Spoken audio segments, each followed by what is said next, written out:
E1E020034. Perkenalkan, nama saya Dea Hartina dengan NIM E1E020040. Perkenalkan, nama saya Diki Wahyudi, NIM E1E020042. Perkenalkan, nama saya Fadia Farnisa dengan NIM E1E020051. Perkenalkan, saya Febrian Graini, NIM E1E020057. Perkenalkan, saya atas nama Agustina Hulpa, NIM E1E020063. Dalam mewujudkan tujuan pendidikan nasional, diperlukan penyesuaian komponen-komponen yang ada dalam pendidikan. Salah satunya adalah komponen bimbingan dan konseling. Dalam proses pembelajaran, pasti ada beberapa masalah belajar yang akan dihadapi oleh siswa, seperti cepat atau lambat anak dalam menerima materi pembelajaran ataupun masalah-masalah lainnya. Oleh karena itu, layanan bimbingan belajar sangat diperlukan. Selain itu, guru juga harus mampu memberikan pelayanan kasus pada siswa untuk mengatasi masalah belajar yang terjadi pada siswa. Sebelumnya, kami dari kelompok 4 sudah melakukan wawancara kepada salah seorang guru. Jadi, di sini kami akan menyampaikan hasil wawancara yang telah kami lakukan, sekaligus menyampaikan materi yang berkaitan dengan layanan bimbingan belajar dan layanan kasus. Assalamualaikum warahmatullahi wabarakatuh. Jadi di sini saya akan menyampaikan kesimpulan dari hasil wawancara yang sudah saya lakukan bersama dengan salah satu guru yang mengajar di SDN 1 Labu Mapit, tepatnya di Kecamatan Alas Barat, Kabupaten Sumbawa, Nusa Tenggara Barat. Sebelum saya menyampaikan hasil wawancara kami, saya akan coba menyampaikan sedikit keunggulan dari sekolah ini. Nah, SDN 1 Alas Barat adalah salah satu sekolah favorit yang ada di wilayah tersebut dan mempunyai peminat yang banyak pada setiap tahunnya. Nah, SDN 1 Alas Barat ini mempunyai siswa yang dibilang pintar karena di setiap tahun sekolah ini selalu mendapatkan juara pada saat Olimpiade. Langsung saja saya akan coba menyampaikan hasil dari kesimpulan wawancara yang sudah kelompok saya lakukan. Pada kesempatan wawancara saat itu, saya coba menanyakan kepada guru tersebut. Sebelumnya guru ini namanya Ibu Atul. Nah, saya menanyakan kepada beliau apakah di sekolah ini ada siswa yang dapat memahami materi dengan cepat. Jawaban beliau yaitu ada. Beliau juga menjelaskan bahwa anak tersebut bernama Dila. Nah, Dila ini anaknya rajin, cerdas, tapi ketika ada semacam kuis, dia tidak mau berbagi atau memberikan kesempatan kepada teman yang lainnya. Selain itu juga, saya menanyakan kepada beliau, apa sih faktor atau apa sih yang membuat Dila ini pintar dan dapat memahami materi begitu cepat. Nah, menurut pendapat beliau, mungkin karena adanya faktor keturunan dari orang tua atau saudara kandungnya sendiri. Karena sempat juga guru tersebut mengajar kakak dari si Dila. Kakaknya itu juga termasuk ke orang yang cepat paham dalam menangkap materi. Selain itu juga beliau menyatakan bahwa beliau juga terus mendukung dan membimbing Dila agar tetap mempertahankan kecerdasan dan kepintaran yang sudah dia miliki. Terkadang juga beliau meminta Dila untuk membantu temannya dalam mengerjakan soal, tetapi tidak dalam bentuk memberikan jawaban, melainkan membantu dalam bentuk mengerjakan dan menjelaskan kepada temannya yang belum mengerti. Baik, saya akan melanjutkan penjelasan dari teman saya. Di sini, saya akan menjelaskan mengenai apa saja sih dampak atau perilaku yang timbul dari anak yang cepat dalam belajar. Berdasarkan hasil wawancara yang telah kami lakukan, secara umum dapat disimpulkan ada dua perilaku yang ditimbulkan pada anak yang cepat dalam belajar. Yang pertama ada perilaku atau dampak positif, dan yang kedua ada perilaku atau dampak negatifnya. Perilaku positif yang ditimbulkan dari anak yang cepat belajar, yang pertama, cepat menguasai materi pembelajaran. Anak yang cepat dalam belajar akan memiliki kemampuan di atas rata-rata teman sebayanya, sehingga dia cepat dalam memahami materi-materi yang disampaikan oleh gurunya. Yang kedua, rajin mengerjakan tugas dan cepat menyelesaikannya. Anak yang cepat belajar biasanya disebut juga sebagai siswa cepat, yang dimana dalam menyelesaikan pembelajaran atas pekerjaan atau tugas yang diberikan guru lebih cepat dari waktu yang disediakan untuk menyelesaikan tugas tersebut. ketiga, rasa ingin tahu yang tinggi.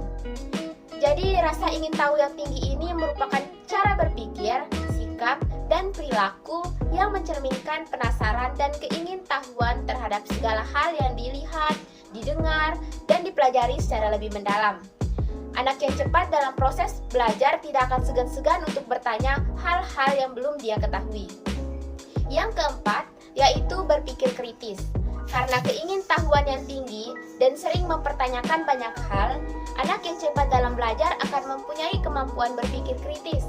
Berpikir kritis ini merupakan pola pikir yang melibatkan proses menganalisa, mengevaluasi suatu informasi melalui pengamatan, pengalaman, dan komunikasi, sehingga siswa mampu memilah informasi-informasi yang dia terima. Sedangkan perilaku negatif yang ditimbulkan dari anak yang cepat belajar, yang pertama, tidak memberi kesempatan kepada teman yang lain. Berdasarkan hasil wawancara yang telah kami lakukan, ketika ada kuis dalam pembelajaran, siswa D yang memiliki kemampuan cepat dalam belajar ini cenderung tidak memberi kesempatan kepada teman-temannya yang lain dalam menjawab soal. Dia akan bersifat sedikit egois dan ingin menang sendiri. Yang kedua, yaitu tidak kooperatif. Perilaku kooperatif adalah perilaku di mana seseorang melibatkan diri untuk mau bekerja sama atau membantu orang lain. Karena sikap egoisnya tadi dan kemampuannya yang di atas rata-rata, anak yang cepat dalam belajar hanya akan mengandalkan kemampuan dirinya dan tidak mau bekerja sama dengan teman yang lain. Yang ketiga, yaitu cepat bosan. Karena kemampuannya di atas rata-rata, dia akan cepat bosan dengan materi-materi atau pelajaran yang disampaikan oleh gurunya. Dan terkadang juga malas akan datang jika materi yang disampaikan tidak dia sukai. Yang keempat, yaitu mengganggu teman yang lain. Seperti yang saya sebutkan pada dampak positifnya, anak yang cepat belajar akan cepat dalam menyelesaikan tugas dari gurunya. Oleh karena itu, dia biasanya akan mengganggu teman-teman yang lain yang belum selesai. Seperti yang kita ketahui, siswa SD masih suka bermain. Jika dia tidak punya tugas, dia akan selalu ingin mengajak teman-temannya bermain. Baik, itu tadi perilaku positif maupun negatif yang ditimbulkan oleh anak yang memiliki kemampuan di atas rata-rata dan cepat dalam memahami pembelajaran. Menurut saya, sikap dan tindakan yang diberikan oleh guru SDN 1 Labuan Mapin itu sudah benar, yaitu dengan memberikan dukungan, bimbingan, dan arahan kepada siswa D. Bentuk dukungan dari guru kepada siswa itu banyak bentuknya. Tidak hanya memberikan motivasi, memberikan perhatian, ataupun mendengarkan keluhan siswa.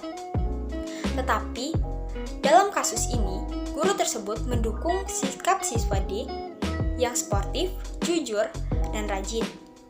Di mana seperti hasil wawancara dikatakan bahwa siswa D memiliki sikap jujur dan sportif. Hal tersebut terbukti saat ia mengerjakan soal kuis dengan tidak memberikan jawaban miliknya kepada siswa lainnya. Seperti yang kita ketahui bahwa kuis merupakan salah satu sarana untuk mengukur kemampuan dan pemahaman siswa dalam pembelajaran. Tentu saja sikap siswa D perlu diapresiasi dan didukung, karena dengan sikapnya dapat membantu dan mempermudah guru untuk mengetahui sampai mana batas kemampuan siswa dan berhasil atau tidaknya suatu pembelajaran dalam kelas. Dukungan guru dapat mempengaruhi siswa D, karena dukungan yang diberikan dapat membuat siswa D merasa diperhatikan, nyaman, dan menambah rasa percaya dirinya, sehingga membuat siswa D tetap menerapkan sikap positif ini dan diharapkan dapat mempengaruhi siswa lainnya untuk sikap positif ini. Dan arahan yang diberikan guru kepada siswa D juga sudah sangat baik, karena di dalam satu kelas tidak mungkin semuanya cepat memahami materi pembelajaran, sehingga guru memberikan arahan kepada siswa D untuk membantu teman-temannya dalam mengerjakan tugas dengan syarat tidak memberikan jawabannya secara langsung. Guru tersebut telah melakukan pendekatan metode sebaya dengan tujuan agar siswa-siswanya memiliki kemampuan untuk mengerjakan tugasnya secara mandiri, di mana siswa D dan siswa cerdas lainnya diharapkan dapat membantu teman-temannya yang kesulitan belajar. Guru tersebut mempercayai siswa D untuk menjadi guru sebaya karena dilihat dari potensi yang ia miliki mampu membantu teman-temannya yang kesulitan memahami materi pembelajaran. Di sini saya akan menjelaskan hasil wawancara mengenai salah satu kasus yang sering terjadi di lingkungan sekolah, tepatnya di sekolah SDN 1 Labuan Mapin yang tidak jauh alamatnya dari rumah saya. Pada umumnya, anak-anak usia dasar berada dalam proses perkembangan yang berlangsung dengan cepat dalam aspek fisik, emosional, intelektual, dan sosial. Tak jarang, anak mengalami hambatan atau bahkan perilaku yang keliru yang dapat merugikan diri sendiri maupun orang lain. Salah satunya, perilaku kenakalan ini yaitu mengganggu teman. Seperti yang dikatakan oleh salah satu guru yang diwawancarai, salah satu kasus yang sering terjadi kepada siswa di sekolah ini yaitu nakal. Terkadang, nakal ini dalam bentuk usil atau ganggu teman di saat teman belajar dengan serius. Siswa yang suka mengganggu teman ini berdampak juga terhadap proses belajar mengajar di kelas. Baik siswa yang nakal ini, temannya, bahkan guru juga akan mengalami kerugian, terutama dari segi waktu dan materi pelajaran yang diberikan kepada siswa itu. Sifat nakal dari siswa ini, menurut penglihatan guru yang diwawancarai, terjadi karena kurangnya perhatian yang didapatkan di rumahnya. Karena seperti yang kita ketahui, mayoritas pekerja orang tua di wilayah tersebut sebagai seorang nelayan, sehingga siswa tersebut kurang mendapatkan perhatian dan kurang berkomunikasi dengan kedua orang tuanya. Di sini saya akan menjelaskan mengenai latar depan atau akibat yang dapat disebut juga sebagai dampak dari kasus yang kelompok kami bahas, yaitu mengenai perilaku nakal pada anak. Berdasarkan pengertiannya, dampak secara sederhana bisa diartikan sebagai pengaruh atau akibat. Dampak atau akibat yang ditimbulkan dari kenakalan anak yang tidak segera diatasi diantaranya adalah yang pertama, anak tersebut menjadi malas belajar. Seperti yang kita tahu, berdasarkan kasus yang dibahas kelompok kami, kenakalan yang terjadi di sini diakibatkan oleh kurangnya komunikasi dengan orang tua. Kurangnya komunikasi ini dapat mengakibatkan anak tersebut menjadi kurang tahu apa sih yang semestinya menjadi kewajibannya. Contohnya seperti belajar. Nah, bisa dikatakan anak ini juga kehilangan arah sehingga motivasi belajarnya pun tidak ada atau sangat minim. Dampak atau akibat yang kedua yaitu gemar merusak. Perilaku nakal pada anak biasanya dapat berakibat atau berpengaruh pada tindakan anak. Anak tersebut akan sulit untuk mengendalikan dirinya untuk tidak melakukan hal-hal yang menyimpang. Salah satunya misalnya seperti gemar merusak ini, entah itu merusak barangnya sendiri ataupun merusak barang orang lain. Dampak atau akibat yang ketiga yaitu sering bertengkar. Anak yang memiliki perilaku nakal biasanya tidak bisa diam dan suka mengganggu. Oleh karena itu, tidak jarang anak yang memiliki perilaku nakal ini terlibat perkelahian atau pertengkaran. Hal ini juga dapat mengakibatkan anak tersebut tidak disukai oleh orang sekitar, menjadi siswa yang susah diatur atau bandel, dan memberikan pengaruh buruk terhadap temannya yang lain. Dampak atau akibat yang keempat yaitu dijauhi oleh teman. Perilaku nakal tentu saja adalah sesuatu yang menyimpang yang dapat menimbulkan gangguan. Oleh karena itu, biasanya bagi anak yang memiliki perilaku ini akan sangat memungkinkan untuk dijauhi oleh temannya karena sangat mengganggu. Lalu, dampak atau akibat yang kelima yaitu menjadi anak yang mudah melawan. Anak yang nakal biasanya baik itu mindset ataupun emosinya masih kurang dapat dikontrol dengan baik. Oleh karena itu, anak nakal biasanya akan sangat mudah untuk melawan kepada siapa saja. Hal ini diakibatkan oleh pola pikir dan emosinya yang sangat susah dikontrol karena sudah terbiasa melakukan hal-hal yang tidak baik. Di sini saya akan menjelaskan upaya apa saja untuk mengatasi peserta didik yang nakal. Berdasarkan hasil wawancara yang telah saya lakukan terhadap beberapa guru, saya dapat menyimpulkan bahwa ada beberapa cara untuk mengatasi anak yang nakal. Yang pertama yaitu kita dekati siswa tersebut dengan lemah lembut dan menarik empatinya. Ketika kita menemukan siswa nakal sedang melakukan kesalahan, kita tidak boleh langsung memarahnya.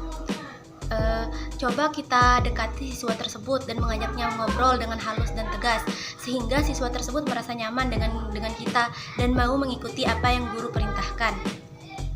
Yang kedua yaitu gunakan metode atau media belajar yang menarik. Bisa jadi siswa yang melakukan kesalahan atau nakal ini dikarenakan mereka merasa bosan dalam proses pembelajaran.